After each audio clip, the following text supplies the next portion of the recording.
Powered by the Montana Television Network. This is the 10 o'clock news on Q2, Montana's news leader.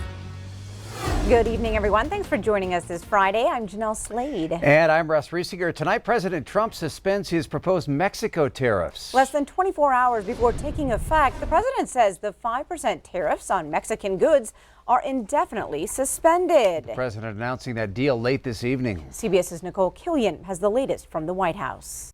President Trump tweeted late Friday that the U.S. has reached a signed agreement with Mexico. He said the 5% tariffs that were scheduled to be put into effect on Monday will be suspended indefinitely. He added that Mexico has agreed to take strong measures to stem the tide of migration through Mexico and to the southern border.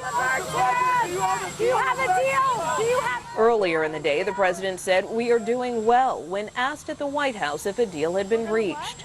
Word of a deal came after days of intense talks between the U.S. and Mexican delegations and threats from President Trump. I go into the room with the Mexicans. I'm asking them for everything. And by the way, if they don't do it, I'm putting the tariffs on. We're going to make a fortune. The two countries agreed that Mexico will take, quote, unprecedented steps to increase enforcement. That would include deploying Mexico's National Guard throughout the country, giving priority to its southern border. Mexico also pledged to work to dismantle human smuggling and trafficking organizations. The U.S. will quickly send asylum seekers back to Mexico to make their cases. The Trump administration had been using the threat of tariffs to force Mexico to reduce the flow of Central American migrants entering the U.S. 144,000 last month. We're on pace this year for over 1 million apprehensions on our side of the border. The apprehensions on the other side of the border have been declining. So we need to see Mexico's actions. Americans bought more than $370 billion worth of products from Mexico in 2018. Mexico is now the nation's biggest trading partner, outpacing China and Canada. Nicole Killian, CBS News, the White House. U.S. and Mexican officials met for more than 10 hours today during a third day of talks at the U.S. State Department to work out that deal.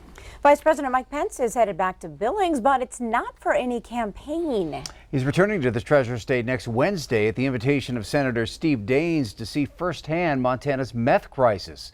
The vice president will join Senator Daines at Riverstone Health Clinic. That's where the high-intensity drug trafficking area task force and the Yellowstone Substance Abuse Coalition will give a briefing. The vice president will also meet with stakeholders, local law enforcement, and other federal officials as they focus on a three-pronged approach to combating Montana's meth crisis. That approach is treatment, prevention, and enforcement. The Rimrock Foundation, an adult inpatient treatment program here in Billings, is part of the Substance Abuse Coalition and will join the vice president on Wednesday. Rimrock CEO Lynette Kosovich tells us tonight that drug use just keeps growing, especially meth. It's devastating to families. We're watching children being taken away from their mothers and fathers. We're seeing our crime tick up. It's really impacting our entire community in a negative way.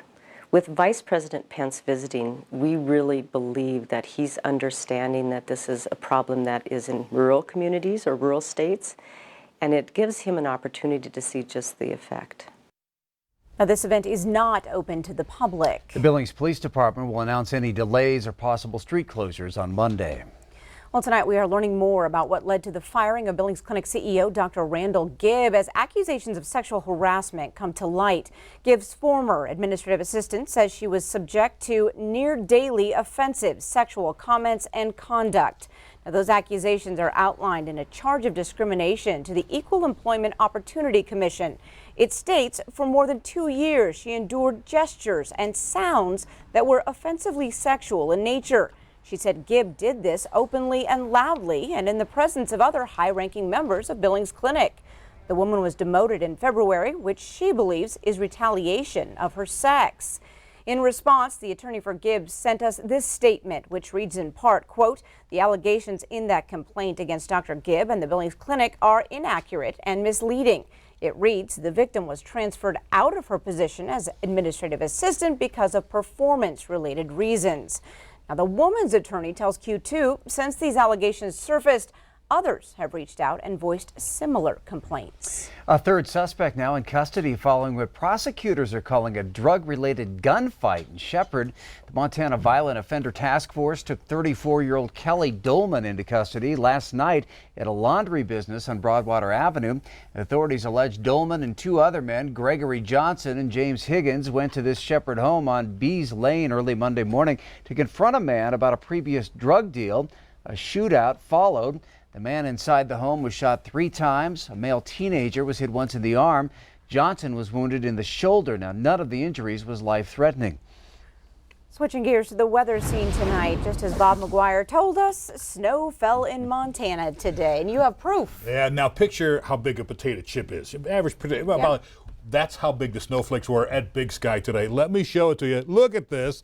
Oh my goodness, they were coming down, and they had a little bit. I mean, it didn't cause any problems, obviously, at Big Sky. They know how to handle that stuff, but still, it just was kind of strange to see it. Check your calendar. Mine says June 7th. How about you?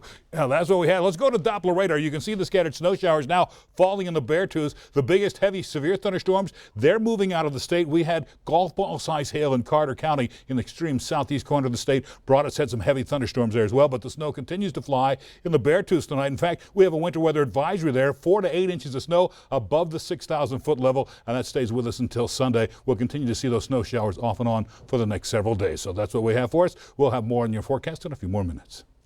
All right, thank you, Bob. Well, as we head into what could be another major fire season across Montana, state, federal, and local authorities are trying to get ahead of it. Today at the Montana Wildfire Outlook and Readiness Seminar in Helena, Governor Steve Bullock said there's about $38 million in the state fire fund.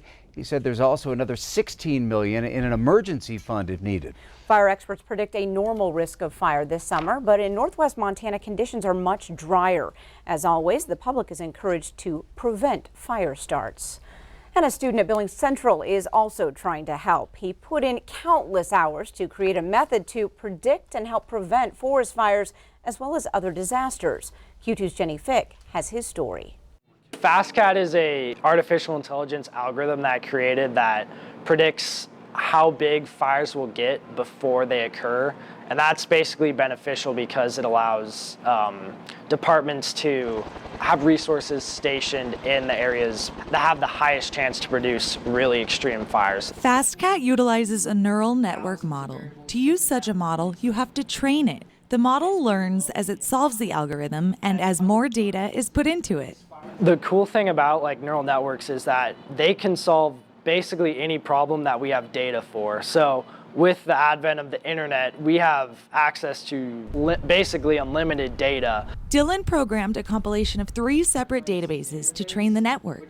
Information including monthly moisture, vegetation, longitude, and latitude. The current models we use are pretty archaic in that they were made in the 1980s. One event in particular motivated his work. When I was watching the news, the Paradise Fire, I just saw there was 85 people killed, and one of the kind of facts that was kind of chilling to me was that they had 30 minutes from when they were told to evacuate to when the fire was basically there. So the traffic just got really backed up and they were basically burned alive in their car. I was just thinking, how is it then 2018 and how are we allowing this to happen? In the future, I want to make something where for flooding, predicting flooding, tornadoes, you can basically use it to predict anything. The model could be applied internationally and at no cost, which could benefit developing countries. This could be instantly deployed and ran completely autonomously without any human intervention. Dylan earned a second place award at the State Science Fair and took first at MSUB's Regional Fair. This earned him a spot at the International Science Fair. All of these kids from the other countries had to win actually at a national level in order to compete here. So the quality of projects there was just amazing. 1,800 kids from 80 different countries were in attendance. Dylan took third in his category and returned home inspired. All of these motivated kids solving huge problems, these huge real-world problems, was something that gave me a lot of hope for our future, and it's just something that was really cool to see. In Billings, Jenny Fick, MTN News. Thanks, Jenny. And Dylan hopes the Forest Service will integrate the model and also hopes to someday apply it to the healthcare field using neural networks to solve and detect diseases. A new sculpture made its debut in downtown Billings tonight. Since 2017, Sky Point in downtown Billings has played host to sculpture art. This one is called Thicket. It was created by Sherry Cornett. It not only represents the dogwood and red twig thickets that are found in our area. Cornett says the sculpture also symbolizes Billings as a protective community where ideas can grow and flourish. Art is a community space. Art can be a place where people gather. Art can be the start of a conversation. And no matter where it is, it just seems like when people get together and have the chance to learn about each other and tell each other stories, that magic can happen and that we feel more connected to not only to other people, but to ourselves. So this is emblematic of that whole process. Cornett is now based in Billings, but her work has taken her across the United States and internationally to China and South Korea. Nice. Coming up on tonight's 10 o'clock news, among Billings' storied history are the forgotten stories of many. And now a new study is working to change that. And later, her mission finally complete. Tonight we meet a man who helped the Miss Montana reach the shores of Normandy. And later in sports, night 1 of the Montana-Wyoming All-Star Series. See if the Treasure Staters could keep their winning streaks alive. You're watching MTN News with Jeanelle Slade and Russ Riesinger. Storm Tracker weather with Bob McGuire. And sports with Scott Breen. This is the 10 o'clock news on Q2, Montana's news leader.